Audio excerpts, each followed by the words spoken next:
Olá, alunos, tudo bem? Eu espero que estejam bem. Nós vamos para a nossa segunda aula do módulo Aula Online da empresa Infoped. Não esqueçam de divulgar as fotos dos trabalhos de vocês nas redes sociais com a hashtag @InfopedTech. Capítulo 1. A nossa aula de hoje fala sobre a evolução do computador. Não sei se vocês sabem, tudo passa por um processo de evolução. A vida de vocês passou por um processo de evolução. As coisas do cotidiano passam por um processo de evolução e na tecnologia da mesma forma. Vamos falar um pouco sobre vocês. Como era quando você nasceu? Você já andava, você já tinha dentes, o cabelo era grande, não era, não tinha cabelos. Você já era do tamanho que você tem hoje? Então você vai passando por um processo de evolução, de crescimento, né? Queria que, por favor, vocês analisassem e vissem as fotos de família e fizessem uma linha do tempo mostrando o processo de evolução de vocês, tá? Tudo mudou, não é mesmo? Você cresceu, sua voz mudou e tudo mais. Com os computadores aconteceram da mesma forma. Vamos conhecer um pouco do computador, como mudou desde o primeiro computador até os dias de hoje. A história do computador. O computador, como tal conhecemos, passou por diversas transformações. Ele foi mudando e se aperfeiçoando ao longo do tempo, acompanhando o avanço das áreas de matemática, engenharia e eletrônica. E é por isso que não existe somente um inventor. Eu não sei se vocês sabem, mas o computador ele não foi criado e inventado por uma única pessoa. Como passou por um processo de evolução, com o decorrer do tempo, cada pessoa foi agregando novas utilidades, novas funções aos computadores e sendo assim, ele passou por um processo de modificação. E assim a gente não pode dizer que existiu um inventor propriamente dito. O primeiro computador era uma máquina simples, que foi sendo aperfeiçoada, depois teve uma empresa que criou os softwares e assim foi até desenvolver os computadores que vocês veem hoje em dia. O primeiro computador criado se chama ENIAC. Ele foi desenvolvido no ano de 1946 com o objetivo de ajudar na Segunda Guerra Mundial com os cálculos de artilharia.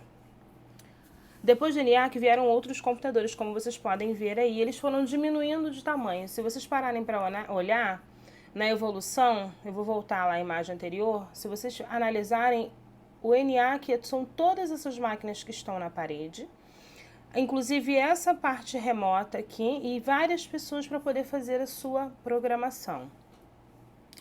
Depois foi vindo com o tempo o Univac 1, que foi diminuindo de tamanho, mesmo assim ele necessitava de vários acessórios para que pudesse complementar o seu processo.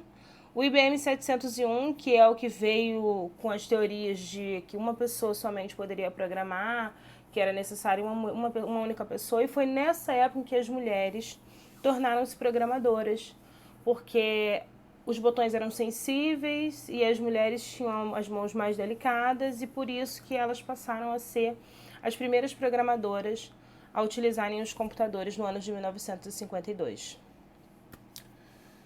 O Siemens 2002 foi os primeiros computadores que vieram para trabalhar e para botar em função das empresas. As primeiras empresas que tiveram a utilização dos computadores foram os bancos, para poder facilitar os cálculos e as somas. O computador nada mais era que uma calculadora gigante.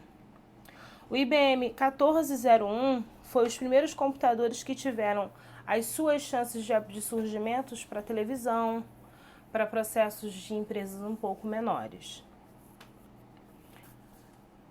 O Apple I parece até uma máquina de escrever, não sei se alguém já ouviu falar em máquinas de escrever, mas o Apple I lembra muito uma máquina de escrever, que foi dado como se fosse o primeiro cartão, o primeiro computador portátil, sendo que o Apple I ele trabalhava com a ideia de cartões perfurados. Não sei se vocês já fizeram prova que utilizam cartão para marcar as respostas. Aquelas respostas são lidas através de um cartão perfurado. E o Apple I era dessa forma, ele lia o seu processo de programação através dos cartões perfurados. De acordo com a ordem, uma ordem significava um caractere que poderia ser letra, número ou acento.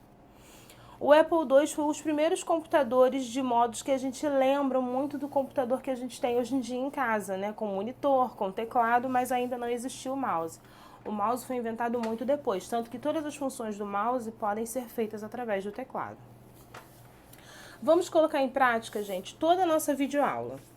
Se vocês puderem imprimir essa página, imprimam e respondam esse exercício. Caso vocês não possam, peguem uma folha de papel, copiem as questões e respondam, por favor. Também pode ser respondido direto no Word, tá? Vocês podem colocar o nome de vocês e a escola, não esqueçam disso, salvar e enviar para o e-mail infopedtrabalhos@gmail.com. Muito obrigada, até a nossa próxima aula.